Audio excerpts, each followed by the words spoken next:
Tahun 1274, ribuan kapal melintasi lautan dari daratan Asia menuju kepulauan yang terpencil di timur. Mereka datang membawa panji kekaisaran Mongol, pasukan yang telah menundukkan hampir separuh dunia.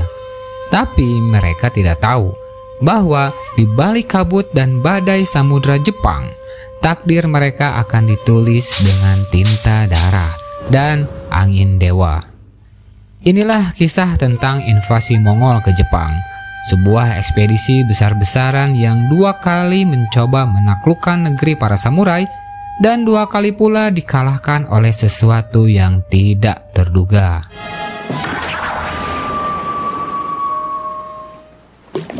Seorang raja yang tidak pernah gagal, Kublai Khan, cucu dari Genghis Khan, berdiri di puncak kekuasaan Mongol setelah menjadi Khan Agung pada tahun 1264. Impiannya menyelesaikan misi kakeknya, yaitu menaklukkan seluruh Tiongkok dan kemudian dunia. Tapi ada satu negeri kecil di timur yang sejak lama menarik perhatian Kublai. Negeri itu adalah Jepang, sebuah negeri kepulauan yang terisolasi, namun tetap saja berani menolak kekuasaan Mongol. Alasan awal Kublai melirik Jepang bukan hanya sekedar ambisi. Sejak tahun 1220 sampai tahun 1260, para perompak Jepang sering merampok pesisir Korea.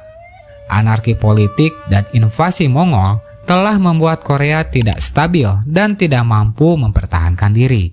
Tetapi operasi ini berhenti setelah Korea akhirnya ditaklukkan oleh bangsa Mongol pada tahun 1259. Sementara itu, Jepang pun masih menjalin perdagangan dengan musuh utama Kublai, yaitu dinasti Song. Itu cukup untuk membangkitkan amarah Sang Khan. Pada tahun 1266, Kublai mengirim utusan pertamanya ke Jepang. Dalam suratnya, terdengar sopan, namun menyimpan ancaman yang terselubung. Mari kita menjalin hubungan damai. Siapa yang ingin mengangkat senjata? Namun surat itu tidak sampai ke tangan kaisar, melainkan ke penguasa sesungguhnya Jepang kala itu, klan Hojo, melalui posisi Shiken, semacam wali untuk shogun. Respon Jepang, diam, tidak dijawab, tidak diakui, dan tidak dihormati. Dalam budaya Mongol, keheningan semacam itu adalah suatu penghinaan. Tidak hanya kepada para pemimpin, tapi kepada langit itu sendiri. Karena Mongol percaya mereka adalah utusan dari surga. Dan siapa yang menolak surga, pantas untuk dihancurkan. Kublai tidak bisa menerima penghinaan seperti itu.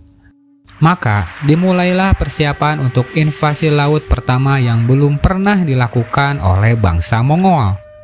Tahun 1268, armada pun mulai disiapkan, bukan oleh bangsa Mongol sendiri, karena mereka tidak punya tradisi angkatan laut, tetapi oleh mereka dari bangsa Korea, yang dipaksa menyuplai kapal dan logistik. Jepang mulai mencium niat ini. Hojo Tokimune, Shiken muda yang gagah, segera mengirim pasukan ke Kyushu, titik pendaratan yang paling mungkin. Di saat yang sama, Kublai merebut kota Xiangyang dari dinasti Song pada tahun 1273. Kini ia bisa mengalihkan perhatian sepenuhnya ke Jepang. Akhirnya, pada musim gugur tahun 1274, sekitar 900 kapal Mongol dan Korea berangkat. Pasukan mereka sekitar 15.000 prajurit Mongol, Khitan Jurchen dan Tionghoa Utara, ditambah 6.000 hingga 8.000 tentara Korea dan 7.000 pelaut. Mereka menghancurkan pulau kecil Tsushima dan Iki, memperlihatkan kejamnya invasi ini. Para tahanan dipaku kehaluan kapal sebagai teror psikologis. Pada bulan November, mereka tiba di Teluk Hakata, Kyushu. Tapi yang menanti mereka bukan negeri yang ketakutan, melainkan prajurit samurai yang berdiri tegap di balik tembok laut tua. Pertempuran pun pecah. Samurai menembakkan panah bersiul sebagai tanda perang. Tapi pasukan Mongol hanya tertawa. Mereka membalas dengan genderang dan gong yang menakutkan kuda-kuda para samurai. Pasukan Mongol juga menggunakan senjata baru berupa bom. Meski berhasil membakar kota Hakata, mereka tidak bisa menembus pertahanan Jepang lebih jauh. Komandan Mongol, Liu Pusheng, tertembak di wajah dan kehilangan kudanya.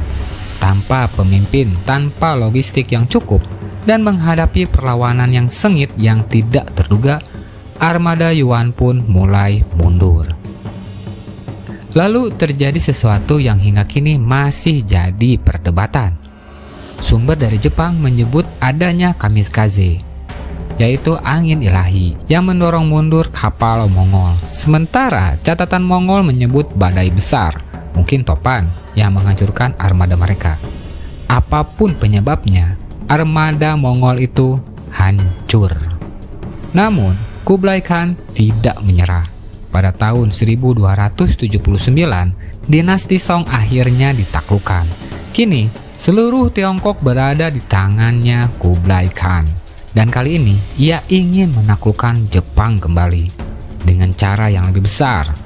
Persiapan pun dimulai lagi, dan kali ini skalanya luar biasa. 2 armada disiapkan. Armada utara dari Korea dengan 40.000 pasukan di 900 kapal. Armada selatan dari Tiongkok Selatan dengan 60.000 orang di 3.500 kapal. Tapi, kapal-kapal dari selatan bukanlah kapal laut, hanya kapal sungai dan pantai yang diubah secara paksa. Ditambah makanan yang busuk dan perpecahan antar komandan yang berbicara dengan bahasa yang berbeda.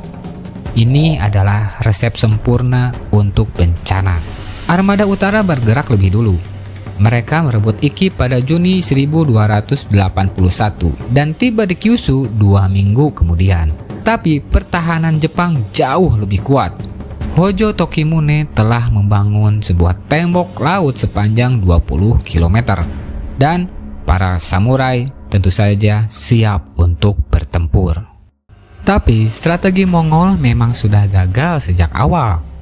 Armada selatan datang terlambat dikarenakan oleh wabah penyakit dan makanan yang busuk.